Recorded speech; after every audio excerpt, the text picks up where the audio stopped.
देवरिया से है। चोरों के हौसले बुलंद, नहीं थम रहा देवरिया जनपद में चोरी का सिलसिला। छात्र नेता के घर में लाखों रुपए की चोरी। पूरा मामला सदर कोतवाली थाना का है। क्षेत्र के अम्बेडकर नगर भीखनपुर रोड का है, जहां पर चोरों ने पूर्व छात्र संघ महामंत्री के घर में घुसकर लाखों रुपए का सामान व नकदी चुरा लिया। घर में चोरी हुआ है। मेरे साथ घटना, मेरी माता जी का देहांत हुआ है। हम लोग गांव गए हुए हैं, तीर लिए हैं। उस चक्कर में मैं आज आया हूं, देख रहा हूं तो मेरा रात की घटना, ये ताला शटर का ताला काट कर मेरे गहना भी खो था, मेरी पत्नी का, मेरे बच्चों का, हमारा था, अंगूठी था, मेरे बच्चे का था, 3-4 लाख का गहना था। वो फिर कैश हम पैसा रखे थे, 56,500 था, उसमें रखे थे। तुम्हारे काम के लिए पैसा निकाल के रखे थे 56,000 रुपया जी बता रहे हैं। काम घर पे वहाँ गांव पे काम था इनकी माता जी का, उसके लिए पैसा कैश निकाल के रखे थे। जी जी। वही लेने में आए हैं आज, तब तक ये सब कुछ नहीं हो गया। सामान वगैरह भी लिए थे, सब खत्म हो गया। तो प्रशासनिक सेवा का अवसर आप लोग लिए हैं कि नहीं? हाँ, प्रशासनिक आए थे। हम 112 नंबर फ़ोन किए थे, प्रशासन आया, फिर आया, इंक्वायरी किए हैं लोग, लिख उख के ले गए हैं लोग। जी, देखिए क्या होता है। आपका शुभ नाम क्या पड़ेगा? अमरेश कुमार बाबू। मैं पूर्व छात्र संघ महामंत्री संत विनोद डिग्री कॉलेज का हूँ। 2003 में था मैं। भीखनपुर रोड, पासवान गली बोलते हैं इसको। अच्छा अच्छा, पेट्रोल टंकी के पीछे। ठीक है सर, धन्यवाद। देवरिया से ज्ञाननाथ मिश्रा की रिपोर्ट, जन कल्याण न्यूज। खबर मुरादाबाद से। शिव सैनिकों ने खंडित मूर्तियों को एकत्रित कर दफनाया, किया सराहनीय कार्य। आपको बता दें, मुरादाबाद में शिवसेना जिला प्रमुख वीरेंद्र अरोड़ा के नेतृत्व में शिव सैनिकों ने आज जगह जगह भगवान की खंडित मूर्तियों को एकत्रित करके गागन नदी दिल्ली रोड पर लाकर मूर्तियों को नदी के किनारे गहरा गड्ढा कर विसर्जित किया। चौकी बस्ती लाइन पर केजी के कॉलेज, सूर्य नगर और होली का मैदान के आसपास के क्षेत्रों से भगवान की खंडित मूर्तियों को एकत्रित करके गंगा नदी के किनारे गहरा गड्ढा कर मूर्तियों को विसर्जित किया गया। और इसी तरह शिवसेना आगे भी अभियान जारी रखेगी और सभी से अपील करेगी कि भगवान की जो खंडित मूर्तियां हैं उन्हें जगह जगह ना छोड़ें, रोड पर ना छोड़ें, उन्हें एक जगह एकत्रित करके मंदिर में रखें ताकि वहां से उठाकर लाया जा सके। शिवसेना के पदाधिकारी कमल सिंह राव महानगर प्रमुख, विपिन भटनागर प्रदेश उप प्रमुख, मुदित उपाध्याय युवा जिला प्रमुख, अरुण ठाकुर महानगर व्यापारी सेना, उमेश ठाकुर युवा महानगर सचिव, राहुल आदि लोग कार्यकर्ता मौजूद रहे।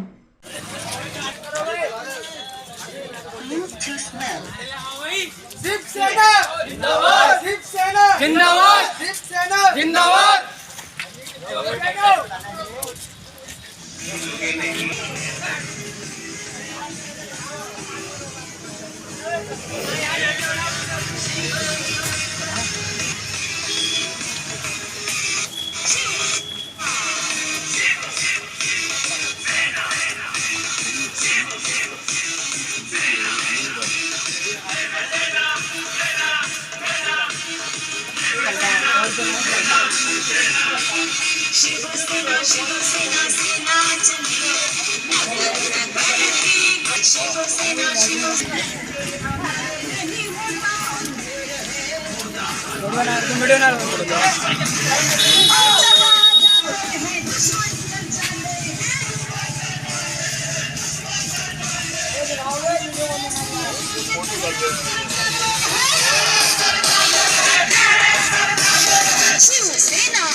शिवसेना शिवसेना सेना चली नगर नगर की गली गली।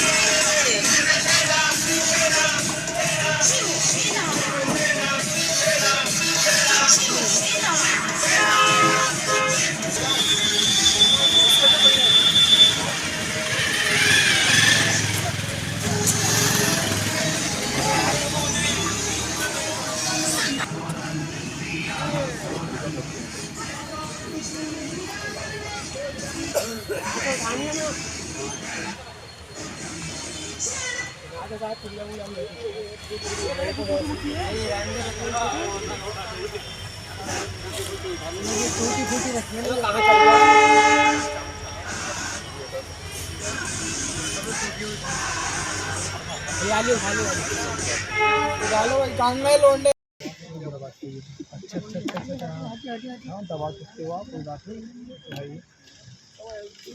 भूल नहीं देता है।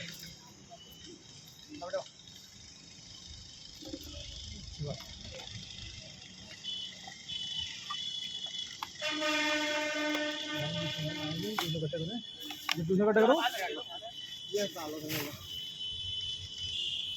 दूसरा गड्ढा करें अंकल हैं? ये ऐसे रखते हैं, यहाँ रखते हैं, ऐसे देखो, यहाँ पर रखो, किधर तो देख लो, खोल ले बिहारी। देखिए क्या बेटा, ऐसे देखो मत, खोलने दो यार, वो तो नहीं है वो है यार ये इसका नाम संकल्प दिवस मना रही है। हिंदुओं के लिए संकल्प लिया शिवसेना ने कि देवी देवताओं का अपमान नहीं होगा।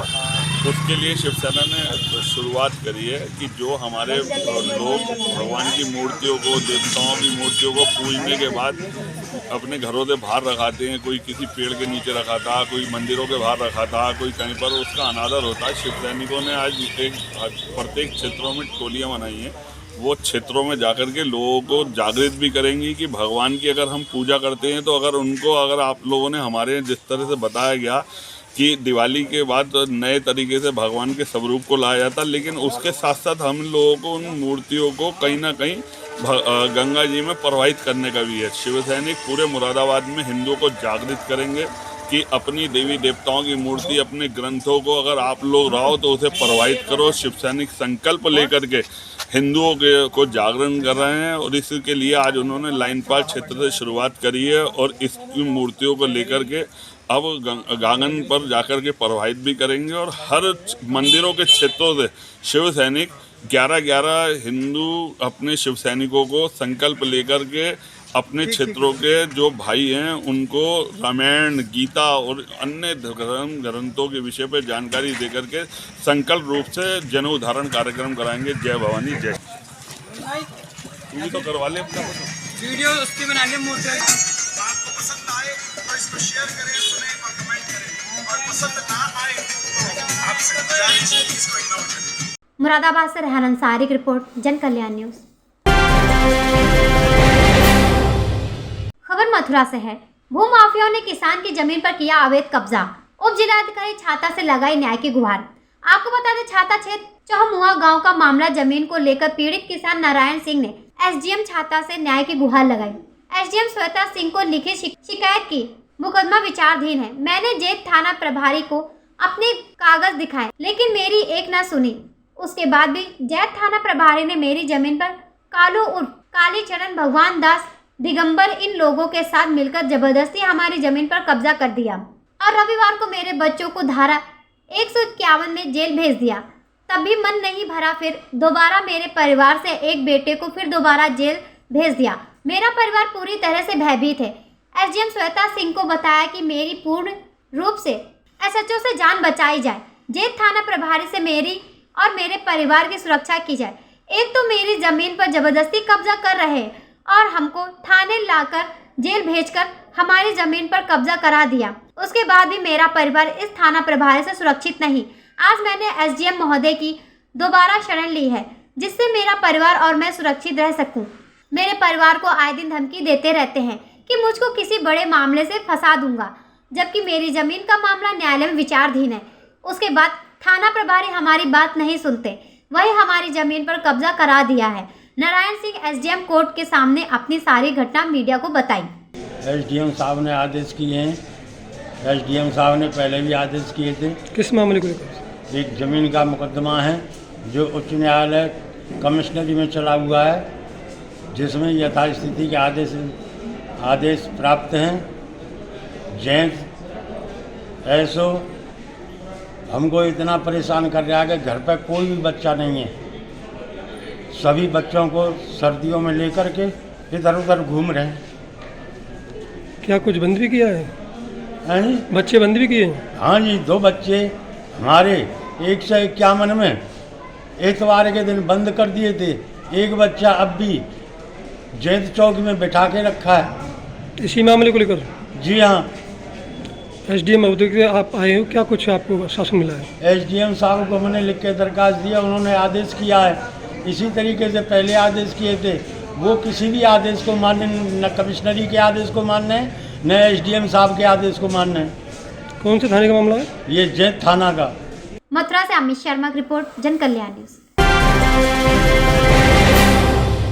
खबर मुरादाबाद से है। अश्लील वीडियो बनाने पर 4 युवकों के खिलाफ एफआईआर दर्ज। भोजपुर पुलिस ने 4 युवकों के खिलाफ एफआईआर दर्ज की है। आपको बता दें कि अश्लील वीडियो सोशल मीडिया पर वायरल करने के मामले में 4 लोगों के खिलाफ एफआईआर दर्ज की गई। आरोपियों में एक हास्य कलाकार उस्मान भारती है। मामला मुरादाबाद के थाना भोजपुर में दर्ज किया गया। इंस्पेक्टर भोजपुर ने कहा कि करीब 1.5 मिनट का यह वीडियो एक यूट्यूब चैनल पर अपलोड किया गया था। इसमें भोजपुर निवासी हास्य कलाकार उस्मान भारती के 3 साथी नजर आ रहे हैं। चारों आपत्तिजनक गाने पर अश्लील इशारे करते नजर आ रहे हैं। इस व्यक्ति ने इस वीडियो को मुरादाबाद पुलिस को ट्वीट कर टैग करते हुए कार्रवाई की मांग की, जिसके बाद मुरादाबाद पुलिस ने अपने ट्विटर हैंडल पर का एक्शन लेते हुए मुरादाबाद पुलिस ने मामले की जांच की और आरोपियों के खिलाफ केस दर्ज कर लिया। भोजपुर थाने में यह मामला एसआई अफजल अहमद की ओर से उस्मान भारती और 3 अन्य के खिलाफ दर्ज किया गया है।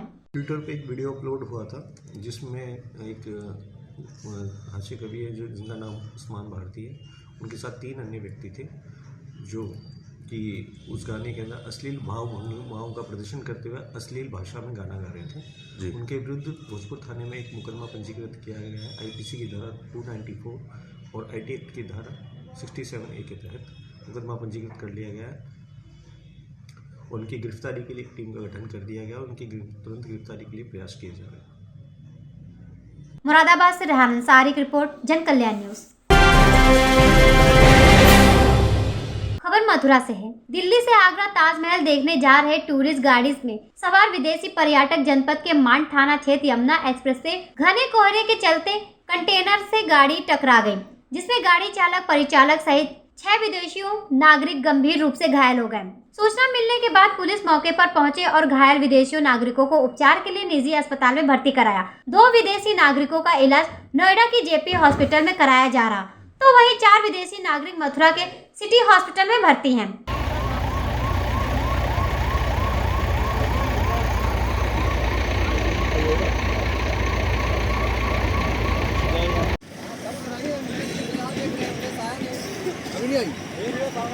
ले लूँ सर तुम्हारा फोटो ले रहा हूँ मैं, तुम्हारा फोटो ले रहा हूँ मैं।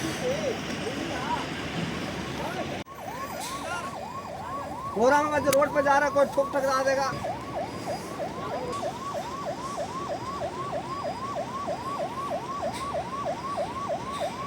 मथुरा से अमित शर्मा की रिपोर्ट, जन कल्याण न्यूज।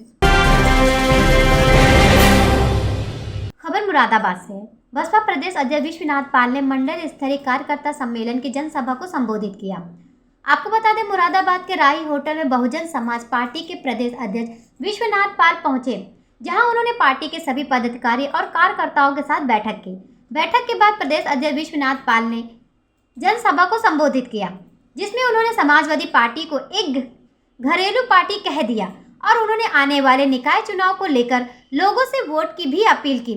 विश्वनाथ पाल ने कहा कि बसपा एक ऐसी पार्टी है जो कि पिछड़े वर्ग और पिछड़ी जाति को साथ लेकर के चलती है। उन्होंने कहा कि आने वाले निकाय चुनाव और विधान परिषद में बसपा एक ऐसी पार्टी होगी जो कि सबसे ज्यादा ऊपर होगी। बहन जी ने एक कार्यकर्ता पर विश्वास करके इस उत्तर प्रदेश का अध्यक्ष बनाया है। जिस दिन माननीय बहन जी ने अध्यक्ष बनाया है 20 तारीख को, उसके बाद 23 तारीख से मैं लगातार निकला हूं और मंडल वाइज अपने कार्यकर्ताओं के बीच में जा रहा हूं और निश्चित ही ये देखने को मिल रहा है कि आज बहुजन समाज पार्टी में चाहे वो मुस्लिम अल्पसंख्यक समाज के लोग हों, चाहे पिछड़े या पिछड़े समाज के लोग हों, चाहे हमारे शेड्यूल कास्ट के लोग हों, चाहे न्याय पसंद ब्राह्मण क्षत्रिय वैश्य समाज के लोग हैं, सारे लोग बहुत उत्साहित हैं। निश्चित है कि लोगों के समझ में आ रहा है कि इसके पहले हमारे साथ बहुत बड़ा षड्यंत्र और धोखा हुआ था और उस चीज़ का मैं भ्रम लोगों के दिमाग से निकाल करके फिर से बहुजन समाज पार्टी को मजबूत करके आने वाले समय में सरकार बनाने का काम करेंगे। नगर निकाय के चुनाव में बहुजन समाज पार्टी की बहुत बड़ी रणनीति है। बहुजन समाज पार्टी की बहुत अच्छा रिजल्ट आएगा।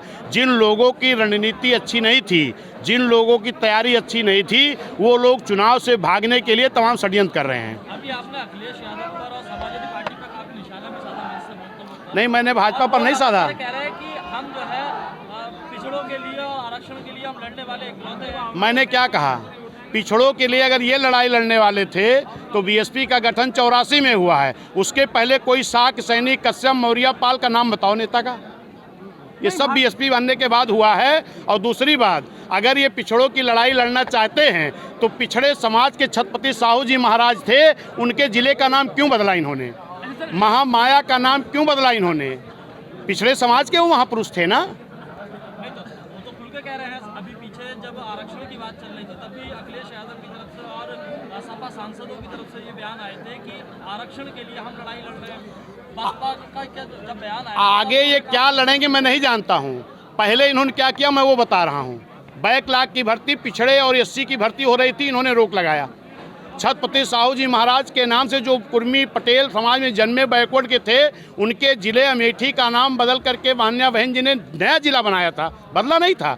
छत्रपति साहू जी नाम रखा, इसको बदल के इन्होंने अमेठी करने का काम किया। लखनऊ के मेडिकल कॉलेज का नाम पिछड़े समाज में जन्मे महापुरुष कुर्मी सचान पटेल में जन्मे महापुरुष छत्रपति साहू जी के नाम से रखा। ये पिछड़े समाज के हैं तो पिछड़े समाज के महापुरुष के नाम से बने हुए मेडिकल कॉलेज का नाम क्यों बदला?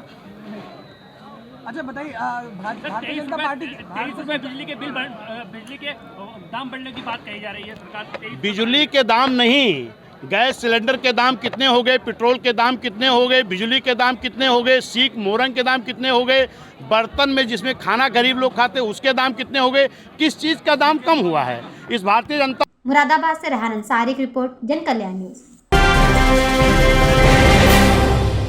खबर मुरादाबाद से है। फी गर्जे भारतीय किसान यूनियन टिकट के अधिकारी एवं कार्यकर्ता। आपको बता दें, विकासखंड मूड़ा पांडे ब्लॉक परिषद में भारतीय किसान यूनियन टिकट के पदाधिकारी व कार्यकर्ताओं ने अपनी मांगों को लेकर के फिर मासिक सभा का आयोजन किया, जिसमें बिजली बिल के नाम पर हो रही धांधली, सैलाब में टूटी सड़कें, ग्रामीण एरियो में बिजली सप्लाई में कटौती व आवारा पशुओं को पकड़कर कंट्रोल करना, मांगों को लेकर धरना प्रदर्शन के द्वारा ब्लॉक बीडीओ श्रद्धा गुप्ता को ज्ञापन सौंपा। और भारतीय किसान यूनियन टिकट के ब्लॉक अध्यक्ष धर्मेंद्र सिंह ने कहा कि किसानों और मजदूरों से जो बिजली बिल के नाम पर दुगना तिगुना बिल वसूला जा रहा, उसकी रोकथाम होनी चाहिए। और आवारा पशुओं से जो रातों रात किसान जाकर अपने खेतों की रखवाली करने से परेशान है, उन आवारा पशुओं को पकड़कर कंट्रोल किया जाए, नहीं तो हम आने वाले दिनों में सारे आवारा पशुओं को पकड़कर ब्लॉक परिसर में बांध देंगे और इसकी जिम्मेदारी ब्लॉक वीडियो मैडम श्रद्धा गुप्ता की होगी। आपको बता दें कि भारतीय किसान यूनियन टिकट द्वारा हर महीने मासिक सभा का आयोजन किया जाता है, लेकिन कुछ महीनों से इस सभा का आयोजन नहीं हो पा रहा। मगर आज से सन 2023 की पहली भारतीय किसान यूनियन टिकट की सभा का आयोजन है और इस सभा में भाकियू टिकट के सारे अधिकारी व पदाधिकारी उपस्थित रहे। अभी दिया नहीं है, वीडियो महोदय को हम ज्ञापन देंगे, अभी तो हमारी पंचायत चल रही है। अच्छा, और मुख्य मांगे क्या हैं आपकी? और मुख्य मांगे बिजली की समस्या है और सड़कें हैं, जो बाढ़ से सड़कें खराब हो गई अभी तक नहीं बन पाई हैं। जो मुख्य मार्ग से जोड़ने वाली सड़कें हैं उनकी समस्याएं हैं। दूसरी एक बड़ी प्रबल समस्या है, कोसी नदी के पार हमारे तीन जो ग्राम पंचायत लगी हैं, धतुर्रा, मेगा नगला और नब्बा नगला और मानपुर पट्टी, वहाँ जो हाईवे पे खनन हो रहा है, जो कोसी के बीच में खनन हो रहा है, हाईवे पे मिट्टी जा रही है, वो बिल्कुल बराबर से तटबंध के उठाई जा रही है। यदि बाढ़ आती है तो वो सारी तुम्हारे गांव बह जाएंगे, सामने सीधी टक्कर लगेगी। कई बार हमने अवगत कराया एजीएम महोदय को, लेकिन अभी तक कोई कार्रवाई नहीं हुई है। हम इसको लेकर भी आंदोलित हैं। क्या मांग करना चाहोगे ये सब चीज़ों को लेकर के जो आपने समस्याएं रखी हैं? भाई, हमने समस्याएं रखी हैं कि हमारा समय रहते इन समस्याओं का निदान कर दिया जाए और अन्यथा हम आंदोलन की राह पर। मुरादाबाद से रेहान अंसारी की रिपोर्ट, जन कल्याण न्यूज। खबर मुरादाबाद से। फसलें बर्बाद कर रहे आवारा पशु व नील गाय के झुंड, किसान परेशान, रात में करते हैं रखवाली। आपको बता दें, मूड़ा पांडे अन्य मवेशियों के साथ नील गाय का इलाके में आतंक है। आंखों के सामने फसल चट होती देखकर किसान परेशान हैं। झुंड के झुंड बड़ी संख्या में तैयार फसलों को नील गाय नष्ट कर रहे हैं। फसल बचाने के लिए किसान सर्द रातों में रखवाली कर रहे हैं। मूड़ा पांडे क्षेत्र दलपतपुर, मूड़ा पांडे, हृदय नजरपुर, लाला टिकर, भदसना समेत दर्जनों गांवों में नील गायों की झुंड खेती से खड़ी फसलों को बर्बाद कर रहे हैं। फसलों को पनपने नहीं देते। रात दिन रखवाली के बावजूद पशु मेहनत से तैयार फसलों को नष्ट कर रहे हैं। इन्हें काबू करने के लिए वन विभाग और कृषि विभाग आगे नहीं आ रहा। कृषि अधिकारी का कहना है कि नील गाय से फसल को नुकसान हो रहा, इन्हें पकड़ने के लिए अनुमति लेनी होती है। वन विभाग अभी इस बारे में विचार कर रहा है। हम इधर के किसान हैं, राधेश्याम मेरा नाम है, मैं नाजरपुर रहता हूँ। हम लोग इतने परेशान हैं, हमारे गांव में गौशाला भी है, सब बात है, लेकिन हमारे क्षेत्र में आवारा जानवर, आप पीछे देख लो कितने जानवर घूम रहे हैं। रातों रात किसान झोंपड़ी डाल के खेतों में रह रहे हैं। और इधर कोई भी प्रशासन, कोई भी अधिकारी, कोई भी शासन प्रशासन का आदमी इधर ध्यान नहीं दे रहा। आवारा पशु जंगलों में हो गए और जबकि हमारे यहाँ गौशाला भी बनी हुई है, राजकीय पशुशाला। पश्चिमी उत्तर प्रदेश से कांठ की साइड से, अगवानपुर की साइड से, इधर क्या नाम है ये ब्लैक छजलेट से पकड़ पकड़ के पशु हमारे यहाँ आ रहे हैं और हमारे यहाँ पशुओं की ये हालत है। हमारे यहाँ कोई शासन प्रशासन देखने वाला नहीं है। अच्छा, आप क्या चाहते हो? अरे बड़े भाई, अगर ये प्रशासन जैसे सख्त हो रहा है और अन्य जगहों पर हमारे यहाँ देख ले तो हमारा साहब जीवन सफल हो जाए। हम तो बहुत बुरा हाल है। अच्छा, किसान रातों रात जंगल में रहते हैं? रातों रात जंगल में रह रहे हैं, जान हथेली पे रखी है। ये पशु मार भी रहे हैं, आवारा पशु ठंड की वजह से ही चढ़ रहे हैं और मार रहे हैं, मारने को। अच्छा, अब जो किसान जो अपने जो फसल लगा रहे हैं, कौन कौन सी फसल है, कौन कौन सी सब्जी? गेहूँ है, गन्ना है। इस समय गेहूँ गन्ना ज़्यादा है, लहटा। ये फसल ज़्यादा है। अच्छा, जो सब्जी वगैरह लगाते हैं उसमें कोई सब्जी लगा रहे हैं, सब्जियों में अरे बैठ कर रखा रहे हैं। ये समझ लो, ये सामने सब्जियों के खेत हैं, आप देख लो, सब में झोंपड़ी पड़ी है। रात को बालकों को छोड़ कर और अपने यहीं पड़े रहते हैं शीत में, इतनी ठंड में। कितना कम टेम्परेचर है, फिर भी किसान जंगल में खड़ा है। तो मैं आपके माध्यम से आपका शुक्रिया अदा कर रहा हूँ। आपके माध्यम से शासन प्रशासन से ये कहना चाहता हूँ, आवारा पशुओं को हमारे का भी इनका इंतजाम करा जाए और पकड़वाया जाए। पी सिंह सर, किस जगह पे तैनात हैं आप? हम बूंदापाड़े। अच्छा, गौशाला में क्या क्या सुविधा है? गौशाला में पानी की सुविधा है, चारे की सुविधा है, भूसा है, ये सभी चोकर है, सभी डाले जाते हैं। अच्छा, बीमार पशु को कौन कौन डॉक्टर देखते हैं यहाँ पर? मैं देखता हूँ, सीपी सिंह देखते हैं और डॉक्टर बीओ मूडा पांडे देखते हैं और भी स्टाफ आता है। अच्छा, देखते रहते हैं बीच बीच। अच्छा, जो आवारा पशु हैं उनके बारे में सरकार से कोई निर्देश है आपके पास? नहीं, ये तो हमारे पास कोई निर्देश नहीं है। ये तो प्रधान जी और बीडीओ साहब के पास रहता है। जैसे परेशान है, किसान परेशान है बहुत ज़्यादा। यहाँ पर मूंडा पांडे में बहुत सारे पशु आवारा हैं। सब वही कर रहे हैं। हम तो कर्मचारी हैं, केवल चिकित्सा करना काम है हमारा। अच्छा अच्छा, ठीक है। कितने पशु हैं यहाँ पर अब इस समय सब डॉक्टर साहब को नोट करके गए होंगे क्या कितने हैं, क्योंकि मैं तो पता नहीं, रात भी आए हैं 4-5 हैं। 300 के आसपास। हाँ, 300 के लगभग में हैं। 300। अच्छा, जैसे हरा चारा है, हरा चारा मिलता है इनको? नहीं मिलता? हरा चारा मिलता है, लेकिन इस समय उपलब्ध नहीं है। उपलब्ध नहीं है। तो सर, इस टाइम तो बहुत है, घुड़जई बरसिंग वगैरह इस टाइम चल रहा, तो इस टाइम नहीं मिल रहा, तो जिस टाइम नहीं होता उस टाइम कैसे मिलेगा फिर? अभी इस समय जब जमीन वगैरह बरसीन वगैरह बोई जाए, इतनी जगह नहीं यहाँ पे, कहाँ पे बोई जाए, कहाँ पे। एक पशु के लिए अच्छा कितने पैसा आता है सरकार से? 30 रुपया। 30 रुपया। मुरादाबाद से राहन अंसारी की रिपोर्ट, जन कल्याण न्यूज़।